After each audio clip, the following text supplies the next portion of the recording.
Mentally strong হতে চাইলে অযাচিত আগ্রহ কমিয়ে দিন। মেপে চলুন। কেউ যদি বলে বেশি কথা বলে, তবে তার সাথে কথা বলা কমিয়ে দিন।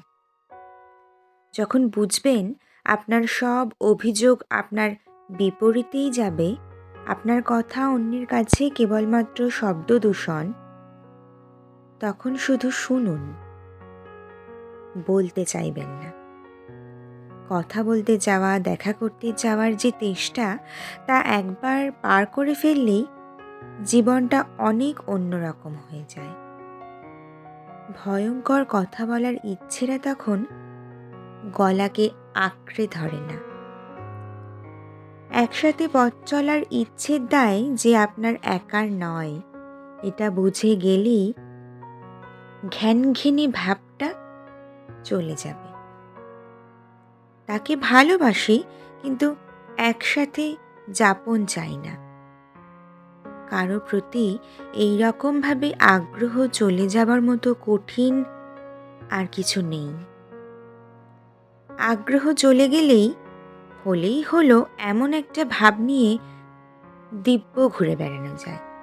কে কি বলল, কে কি ভাবলো, এগুলো নিয়ে বিরাট রকমের মাথা ব্যথা আর হয় না।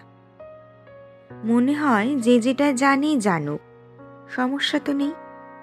কেউ আমার লাইফটা তো লিড করছে না। অন্যের কাছে গুড ভাইবস বজায় রাখার জন্য না মানুষ অনেক কিছু হারিয়ে ফেলে। এমনকি গুড ভাইবস বজায় রাখতে রাখতে অনেকে মাঝ বয়সে এসে জীবন অবধি হারিয়ে ফেলে।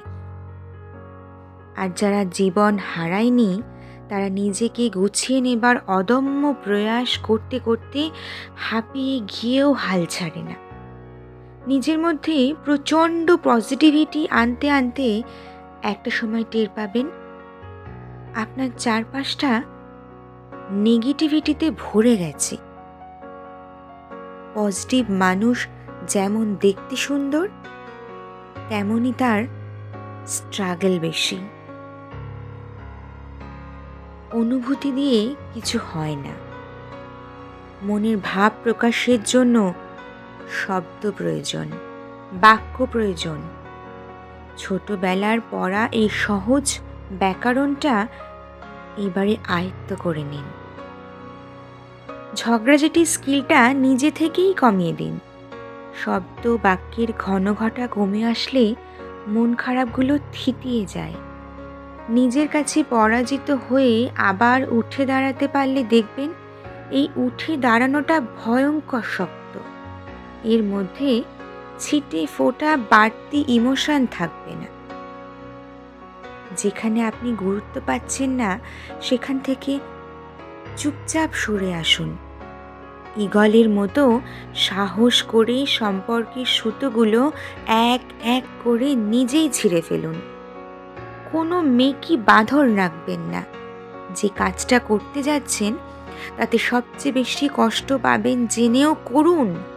একটা সুন্দর ভবিষ্যৎ দায় করুন। নিজের শান্তি বজায় রাখার জন্য এক প্রকার মরিয়া হয়ে উঠুন।